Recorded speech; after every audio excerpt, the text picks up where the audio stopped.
कल हमने आपको पुस्तकों के बारे में जानकारी दी थी कि ये पुस्तकें परीक्षा के लिए अति महत्वपूर्ण हैं। तो सभी बच्चों ने उसको देखा और उसको ढेर सारा प्यार दिया। इसके लिए आप लोगों को बहुत बहुत धन्यवाद। अब मैं आज चर्चा अपने पाठ्यक्रम की ओर थोड़ा बढ़ाना चाहता हूँ, क्योंकि मेरा निरंतर टाइम बढ़ता जा रहा है। इसलिए आप लोग बिल्कुल अब तैयार हो जाइए। हम कोर्स को धीरे धीरे अपनी प्रगति की ओर ले चलेंगे। तो आशा करते हैं आप लोग जिस मेहनत से पढ़ रहे थे, अब उससे दोगुनी मेहनत से आप लोग पढ़ाई करेंगे।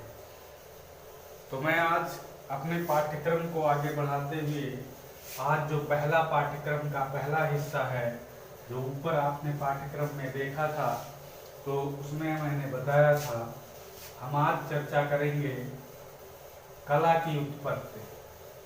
कला की उत्पत्ति।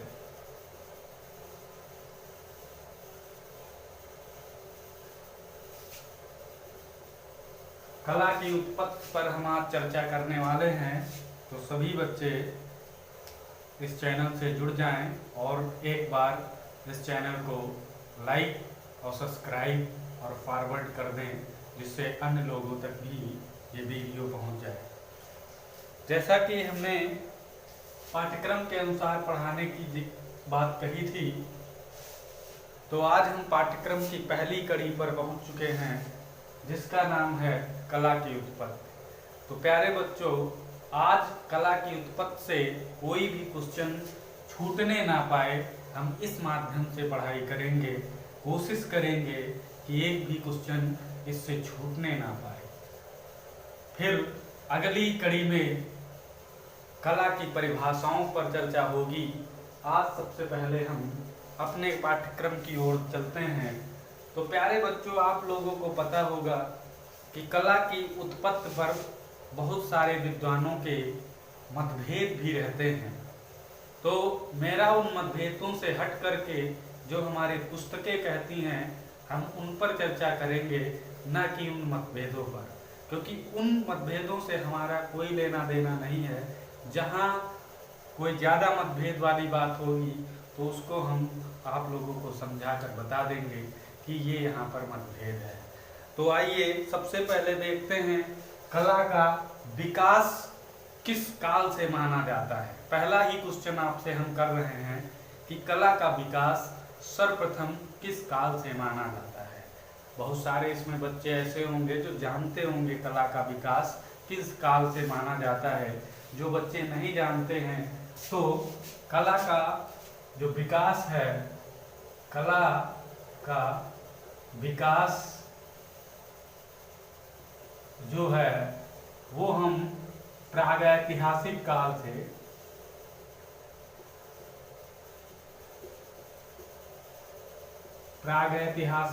से मानते हैं। सबसे प्राचीन जो काल हमारा है वो प्रागैतिहासिक काल है। इसके अंतर्गत हम जब से जन्म लेते हैं और मध्यकाल तक जो समय रहता है, उस समय में हमारी कला का विकास माना जाता है कि कला की उत्पत्ति जो है हमारी प्रागैतिहासिक काल से मानी गई है।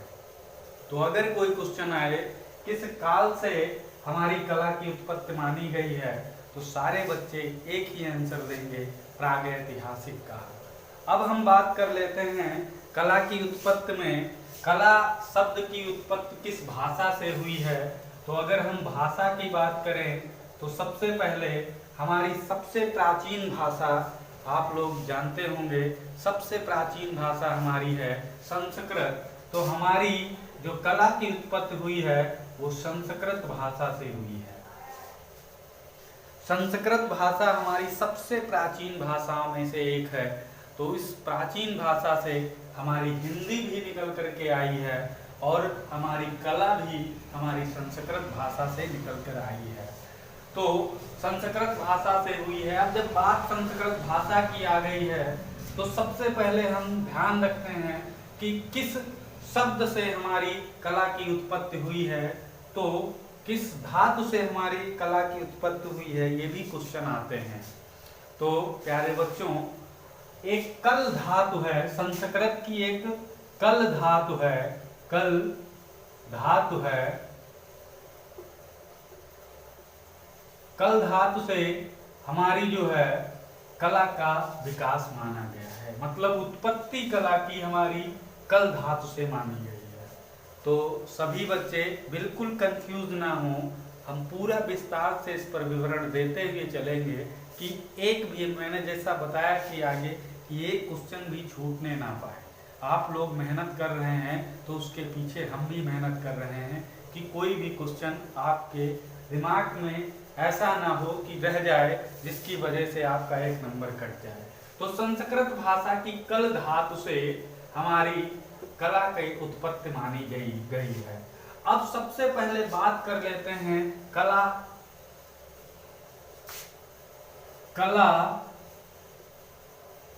शब्द का अर्थ। तो अगर साधारण शब्दों में हम देखा जाए, साधारण शब्दों में अगर हम कला का अगर अर्थ देखना चाहें, कला शब्द का हमारा अर्थ क्या होता है, अगर साधारण शब्दों में हम कहें तो इसका अर्थ होता है प्रेरित करना, प्रेरित करना। अगर साधारण शब्दों, यहाँ पर थोड़ा पॉइंट टू पॉइंट थोड़ा ध्यान देने की बात है, सभी बच्चे थोड़ा सजग होके देखेंगे क्योंकि यहाँ थोड़ा कंफ्यूज रहते हैं बच्चे, और बहुत सारे टीचरों को भी हमने देखा है कि इस जगह पर इस टॉपिक पे कंफ्यूज हो जाते हैं। तो आप लोग इसमें कंफ्यूज नहीं होंगे, मैं विस्तार से पूरी बात को आपको समझाता हूँ, क्योंकि इस अर्थ पे बहुत सारे मतभेद भी आते हैं, लेकिन हम उस मतभेदों को तोड़ते हुए पूरा आपको समझाएंगे। कला शब्द का अगर अर्थ पूछेगा केवल, तो आप प्रेरित करना ही बताएंगे। क्या बताएंगे? कला का अगर साधारण शब्द अर्थ पूछेगा तो हम बताएंगे प्रेरित करना।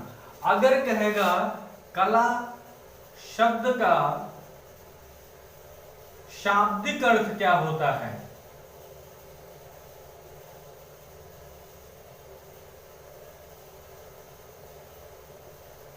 अगर कला शब्द का शाब्दिक अर्थ पूछेगा बच्चों, तो हमें अब ये प्रेरित करना नहीं बताया है, क्योंकि हम आप लोगों को बताए थे पहले वीडियो में, जो हमारा डेमो क्लास था, उसमें आपको कला शब्द की जो शाब्दिक अर्थ, जो शब्द से निकल कर अर्थ आता है, उस शब्द के आधार पर कला का अर्थ क्या होता है आप सभी जानते हैं, आनंद प्रदान करना। क्या होता है? आनंद प्रदान करना। क्योंकि हमने कला के दो तोड़ निकाल दिए थे, का और ला। का अर्थ का भी अर्थ बता दिया था, ला अर्थ का भी अर्थ बता दिया था। तो का अर्थ का होता है काम, का अर्थ का होता है काम। काम का एक पर्यायवाची शब्द होता है आनंद, आनंद।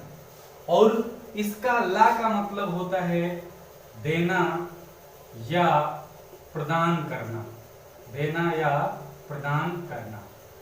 अब आपको समझ में आ रहा होगा कि इस शाब्दिक अर्थ से, अगर शब्द से हम देखें का और ला अर्थ का, अगर हम वो तोड़ करके निकालेंगे तो आनंद प्रदान करना प्यारे बच्चों इसका शाब्दिक अर्थ होता है। यही पर टीचर थोड़ा और बच्चे हमारे कंफ्यूज रहते हैं।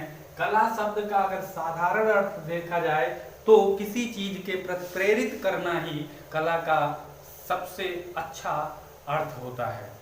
किसी को प्रेरित करना ही हमारी एक कला है। तो अगर कला शब्द का शाब्दिक अर्थ अगर पूछा जाएगा तो हम लगाएंगे आनंद प्रदान करना। फिर अभी एक क्वेश्चन और बाकी रहता है। बहुत सारे बच्चे कहते हैं फिर इस धातु का मतलब क्या होता है। तो प्यारे बच्चों, कल धातु का भी अर्थ हम आप लोगों को आज समझाते हैं। कल धातु का अर्थ दूसरा होता है। यहाँ पर देखिए 3 अर्थ आपको भी देखने को मिलेंगे। कल धातु का अर्थ हमने उस दिन आपको बताया था, निर्माण करना, निर्माण करना, रचना करना, संपन्न करना, ये कल धातु का अर्थ होता है। कल धातु का अर्थ अगर देखा जाए तो निर्माण करना, रचना करना, संपन्न करना। और इस कल धातु पे भी अनेक विद्वानों के मत आए हुए हैं। ऐसा नहीं है कि डायरेक्ट आपको बता दिया गया है। कल धातु में कुछ लोग तो कहते हैं एक का और ला के साथ हलंत लगा होता है, जो सही मायने में यही सही माना गया है, निर्माण करना, रचना करना, संपन्न करना। लेकिन कुछ विद्वानों के मत हैं। हमने जैसा कि आप लोगों को बताया था कि हम जहां पर आएगा बताने वाला होगा, जहां मतभेद, वो हम आपको जरूर बताएंगे। तो कोई विद्वानों ने केवल कल धातु को ही वहां पर कला का उत्पत्ति का साधन माना है। तो इस कल का अर्थ होता है सुंदर, कोमल, और या कह सकते हो सुखद। तो प्यारे बच्चों, इस कल का अर्थ है सुंदर, कोमल या सुखद। और जिस कला से अपनी उत्पत्ति जो कई किताबों में या पुस्तकों में देखने को मिलता है, वो कला का अर्थ होता है, यहाँ पर देख लीजिए, कला का प्रेरित करना। और कला शब्द का अगर शाब्दिक अर्थ देखा जाए तो आनंद प्रदान करना। अगर कल धातु की बात की जाए तो निर्माण करना, रचना करना या संपन्न करना होता है। या मतभेद में अगर देखा जाए तो अगर कल का भी आता है, अगर ये ऑप्शन मिलते हैं तो आप इनको सही करेंगे। अगर ऑप्शन में कल धातु से लिया गया होगा तो सुंदर, कोमल या सुखद भी ऑप्शन में होगा। तो वो तो आप पे क्वेश्चन पे डिपेंड करता है कि हमारे सामने कैसा क्वेश्चन आता है। तो जिस हिसाब से आपको क्वेश्चन देखने को मिले, इसीलिए मैंने कहा था जहां मतभेद ज्यादा हमें दिखाई देगा वहां पर हम आपके सामने चर्चा कर लेंगे।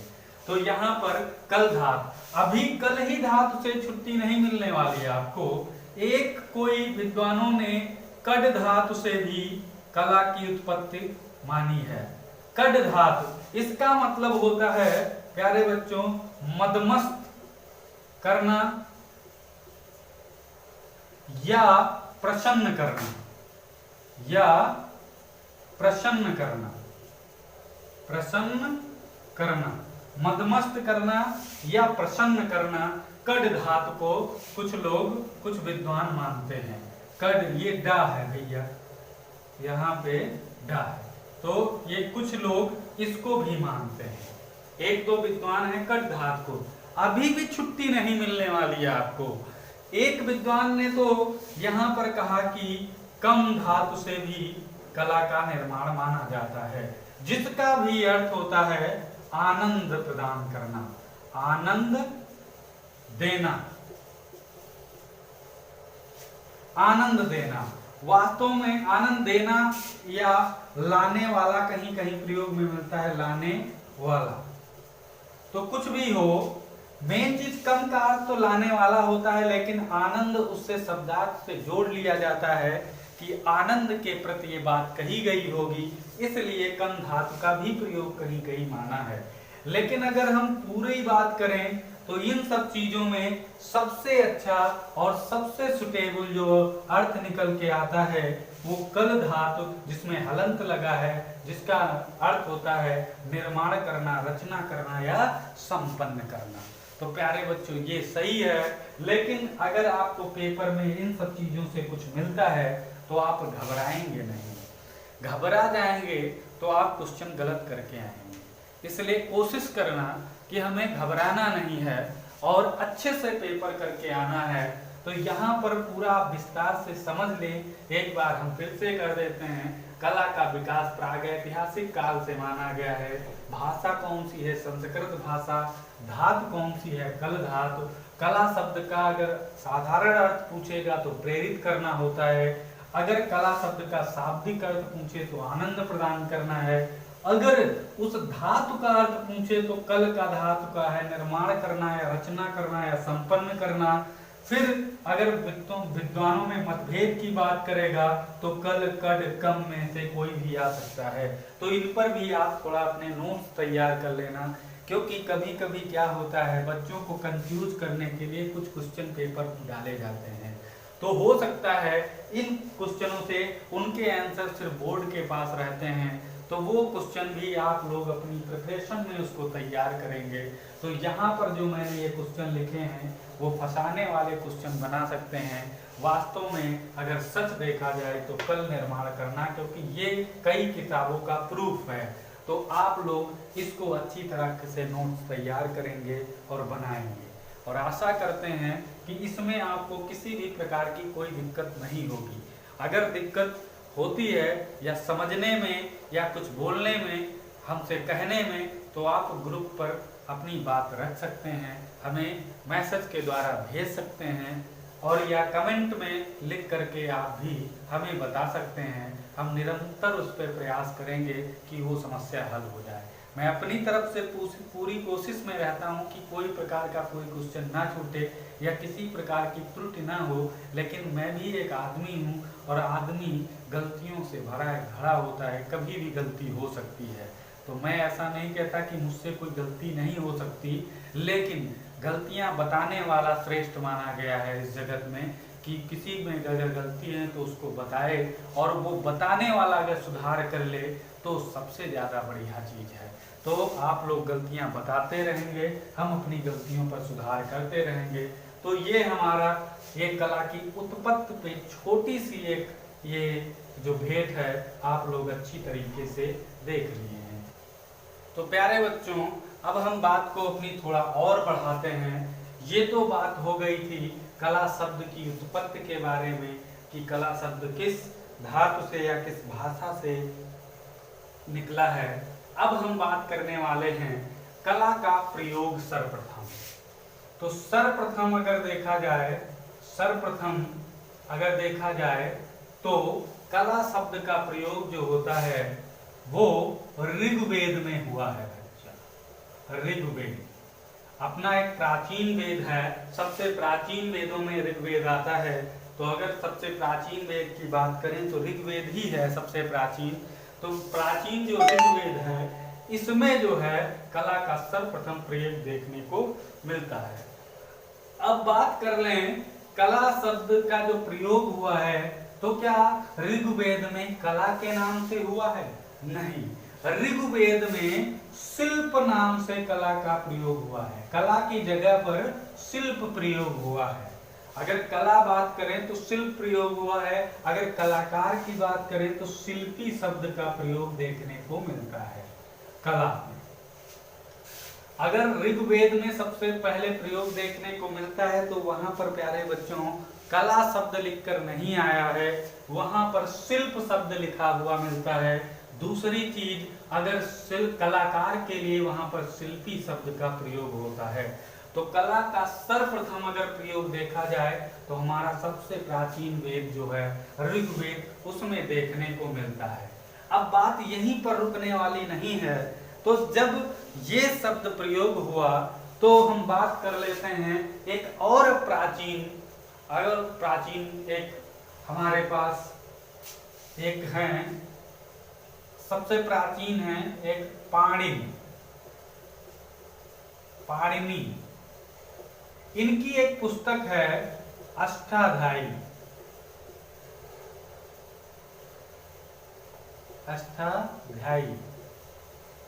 अष्टाध्यायी में दो शब्दों का प्रयोग हुआ है प्यारे बच्चों।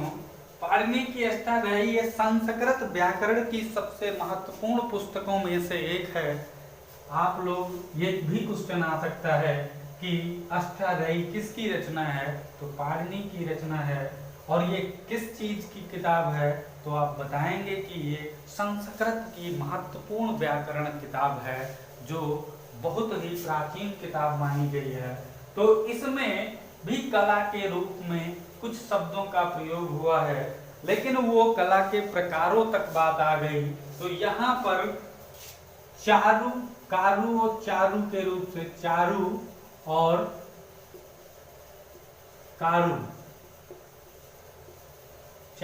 कारू नाम से दो शब्द प्रयोग हुए हैं। अब का से काम योगी कला यानी उपयोगी कला जो होती है उसके नाम पर प्रयोग हुआ, उपयोगी कला, और इसको ललित कला के रूप में मान्यता मिली है। प्यारे बच्चों, यहाँ पर लेकिन ये बात बड़ी ऋग्वेद से बहुत बाद की बात है, इसलिए इसमें ललित कला और उपयोगी कला की भी बात आ जाती है। और बात कर लें तो सबसे पहले यथार्थवादी, अगर यथार्थवादी प्रयोग अगर देखा जाए, कला का अगर देखा जाए, वास्तव में कला शब्द का प्रयोग जहां पर अगर देखने की बात आती है तो सबसे यथार्थवादी प्रयोग जो देखने को मिलता है वो आप लोगों की बता दें, भरत मुनि की एक पुस्तक है जिसका नाम है नाट्य शास्त्र। नाट्य शास्त्र, ये नाट्य शास्त्र में सबसे पहले यथार्थवादी अगर कला का प्रयोग देखने को मिला है तो ये नाट्य शास्त्र में लिखा है, जो भरत मुनि की एक किताब है नाट्य शास्त्र, उसमें सबसे पहले यथार्थवादी प्रयोग देखने को मिलता है। अब बात करें इस नाट्य शास्त्र की रचना किसने की है, तो भरत मुनि ने की है। किस सन में की है, तो प्रथम ईसा पूर्व से प्रथम ईस्वी के बीच इस नाट्य शास्त्र की प्यारे बच्चों रचना हुई है।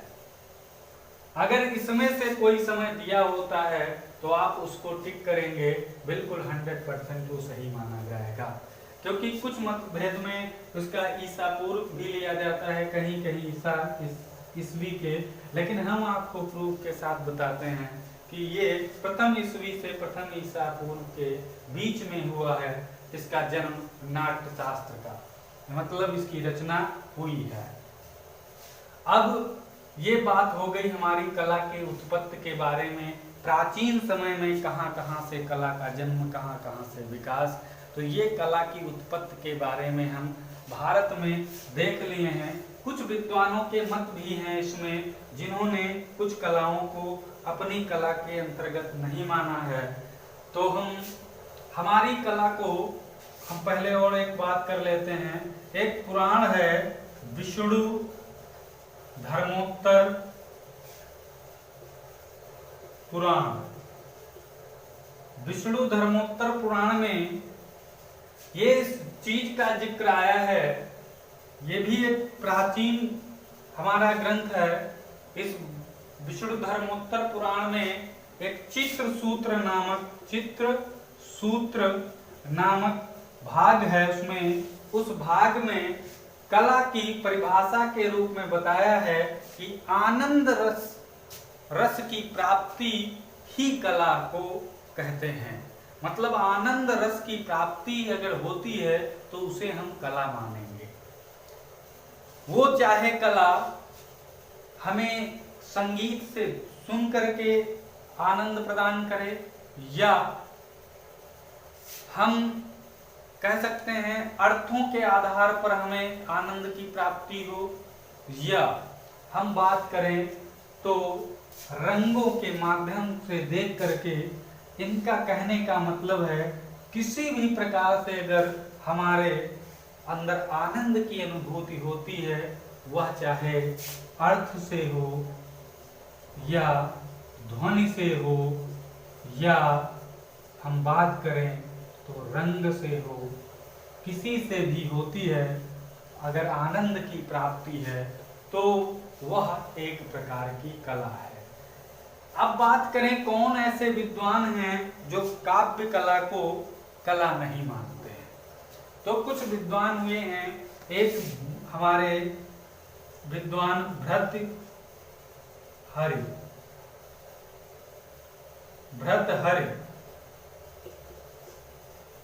भर्तृहरि जो हुए हैं, इनकी एक पुस्तक भैया बहुत प्राचीन पुस्तक है, नीति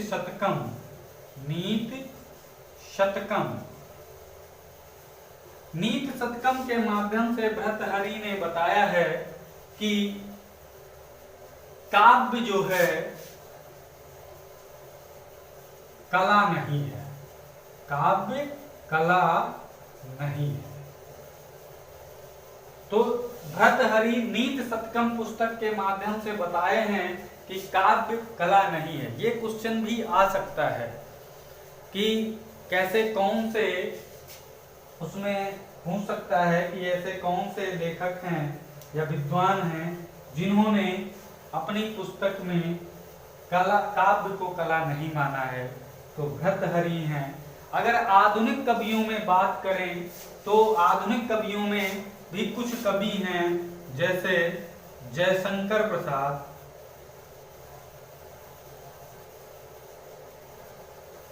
रामचंद्र शुक्ल,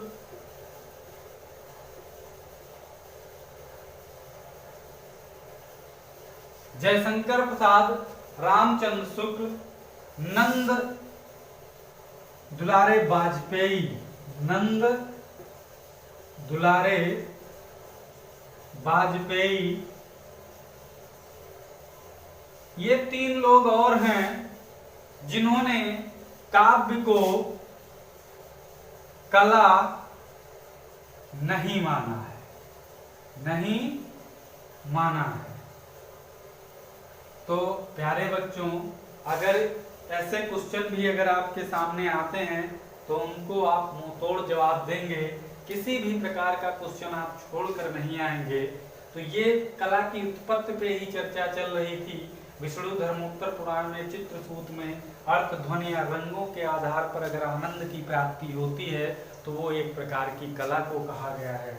और भर्तृहरि जो नीति शतकम के लेखक हैं, उन्होंने काव्य को कला नहीं माना है।